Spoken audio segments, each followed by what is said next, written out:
Hello, everyone. Hope you are doing well on a Sunday afternoon. I've got a special little guest right here, at least for a little while. Yep. Hello. This is Dawg. How you doing? It's a beautiful day. It's a beautiful day. I don't know if it got up to 70 or not. I don't know. It might have gotten up to 70 degrees here today. Partly Maybe. cloudy, partly sunny. And we just got out.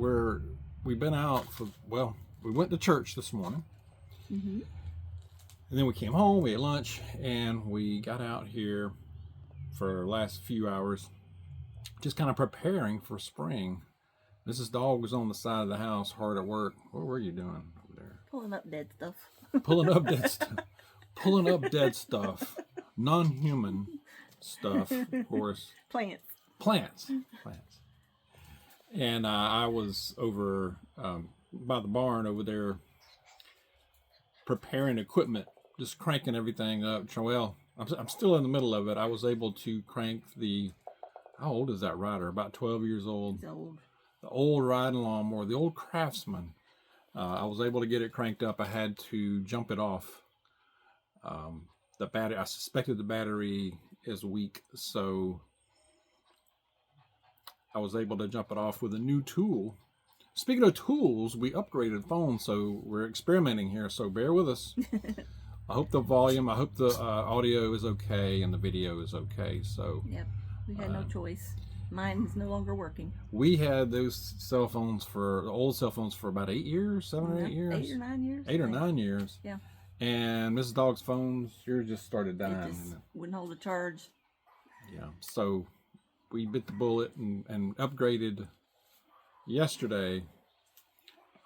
But we got a good deal. I mean, we changed providers and we really got a good deal. I mean, And we got an old people discount. and we got an old people discount, the senior discount. Take advantage of that when y'all can, all right? But anyway, the other tool, let me see if I can let y'all see it here, is this little thing right here. We got this at Harbor Freight, and this is a nice tool.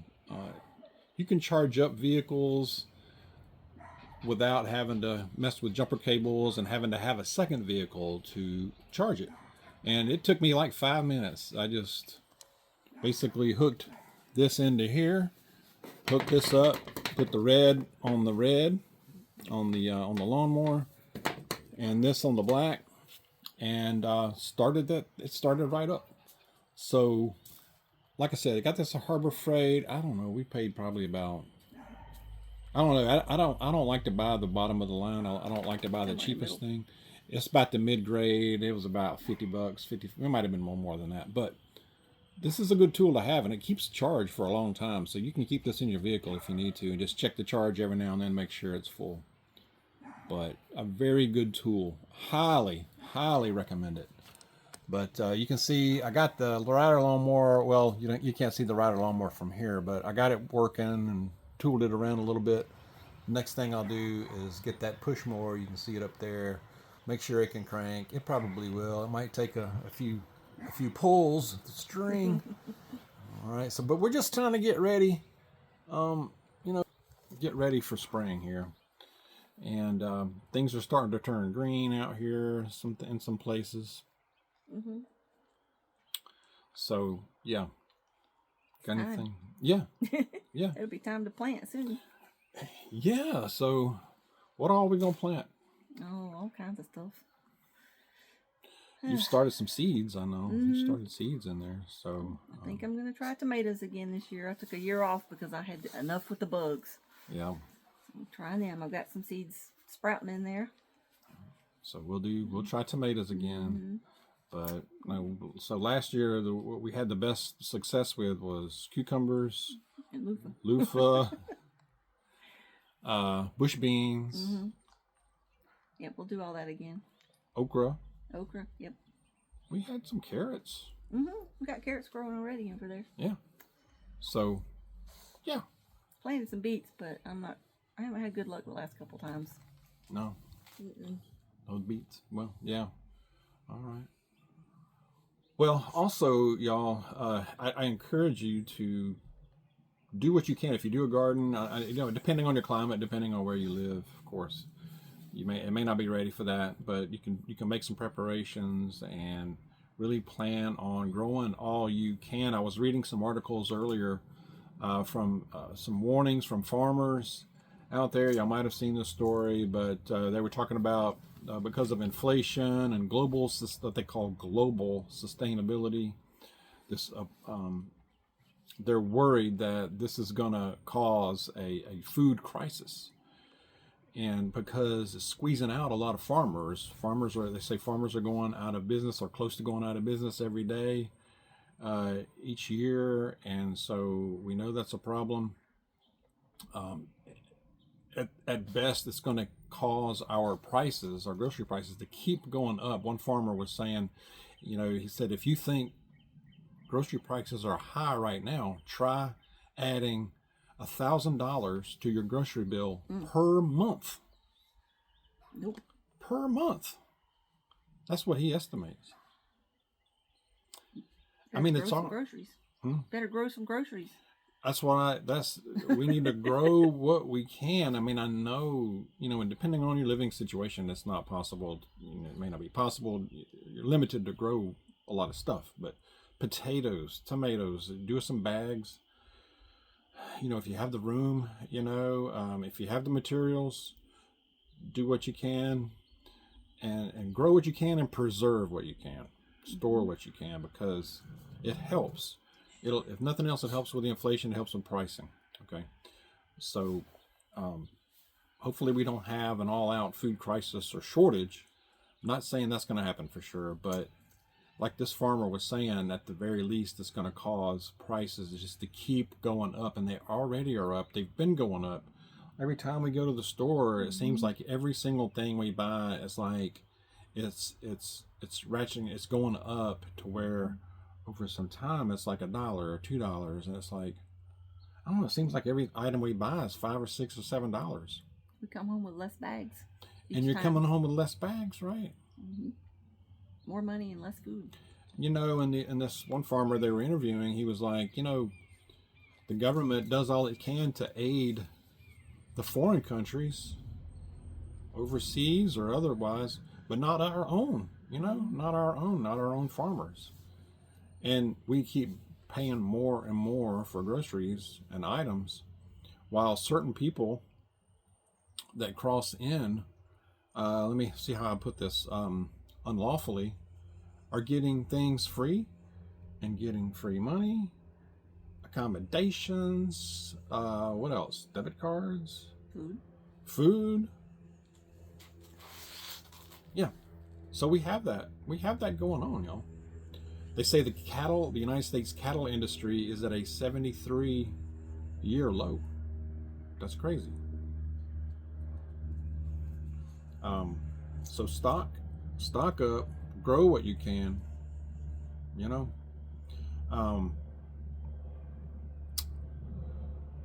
because it may come to a head this year. We got a lot going on this year, 2024, don't we, Miss Dawg? Yep. My goodness. We've got some storms coming, y'all. More on that in a minute. I have a very good passage I'm going to share with y'all. Speaking of storms, right? Yeah. Pastor was talking about it in church this morning. Yeah. So let's do what we can to guard against, to battle, to hedge inflation, because it's not stopping. All right. The other story I was going to touch on real quick. I saw this, Austin, Texas, and we know Austin, Texas. What in the world? But it says they're on the brink of a disaster as far as police shortage. And this has been going on for a while, but it's just, they say that they have a situation to where 911 calls are just getting longer. Response to 911 calls are getting longer and longer. One lady was saying that they had an auto accident and her children were involved and were hurt, and they'd call 911. I got Teddy. You got Teddy. I caught him. And they ended up having to Uber to the hospital because of the shortage of emergency personnel, cops and paramedics. Because they say in Austin, Texas, they're losing more police than they are hiring, and so it's a problem. It's a huge problem, And they say this is in the aftermath of back when in 2020 when the city council voted to defund the police. And so we knew this was coming. And it's coming home to roost for these guys. And from what I can tell, I've never been to Austin, Texas, but it looks like a beautiful place. But it's got dumb leadership, and voting has consequences, doesn't it? They say they have a free-falling staffing crisis. They said that there was a part of town last year that, or earlier this year actually, that, no, late last year, that they didn't have a single police in this area for hours. In the city, not just out in a rural area, in a city. So they say they've had population growth in Austin, Texas of 250,000 people over the last few years. That's wow.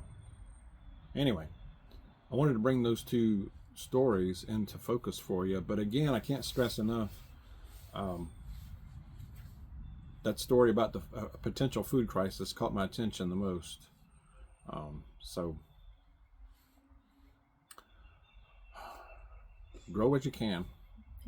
Do what you can. And Teddy wants attention over here. You gotta see his face. He wants me to throw the ball. He loves that ball. He does. I think Yellow went inside. So. Yeah, she said, I'm going to sit on the sofa. He said, I'm chilling. Okay. Go. I heard it roll. All right. I'm going to go to the passage from Matthew. This is from Matthew chapter 8. Yep. And this is shortly after Jesus had the Sermon on the Mount and talking about the cost of following Jesus. When Jesus saw the crowd around him, he gave orders to cross to the other side of the lake. Then a teacher of the law came to him and said, "Teacher, I will follow you wherever you go." Jesus replied, "Foxes have holes and birds of the air have nests, but the Son of Man has no place to lay his head." In other words, it's not going to be easy, brother. If you're going to follow me, this is not a hayride. This could be tough sledding at times. And so letting you know that up front, right? And we know, So we're not promised an easy time. Also, you probably heard the story about the storm when Jesus was on the boat with some disciples, and the men who were following him. And when he calms the storm, it says, then he got into the boat, and the disciples followed him. Without warning, a furious storm came up on the lake so that the waves swept over the boat. But Jesus was sleeping. He was sleeping. The disciples went and woke him, saying, "Lord, save us, we're going to drown." He replied, "You of little faith, you of little faith, why are you so afraid?" Thanks. Then he got up and rebuked the winds and the waves, and it was completely calm. The men were amazed and asked, "What kind of man is this? Even the winds and the waves obey him." So remember, he says, "Oh, you of little faith, why are you so afraid? I'm with you. I'm in the boat with you." And so a couple of things there is that even though the storm is brewing, Jesus knows he's in control, and he has that authority, and he has the power, and he's just back taking a nap. So we need to look to him as the example, right? And also the good thing about following him is he's in the boat with you, and he's going to ride with you and see you through it, right? Mm-hmm. All right. So when the storm gets bad, and we got storms coming, don't we? Yes. What do you think, Ms. Dawg? We got storms coming. We got more coming this year, I believe. We sure do. They're on the horizon, and we can prepare. But we need to stay close to Jesus, and he's going to ride with us. Mm-hmm. And though it may not be easy, he is there. And we just follow him and pray and follow that lead. That's all we can do. That's the best thing we can do. Mm-hmm. And try not to be anxious. Try not to be afraid. All right. Well, share your thoughts. If you're still watching, we sure appreciate it. Any final thoughts, Mrs. Dawg? Any advice, thoughts? I'll be doing a garden video probably soon, next couple of weeks. All right. We'll try to do, yeah. All right. Well, again, thanks for watching. Let's take care of there. Let's be careful. Be safe. God bless you. We'll see you soon.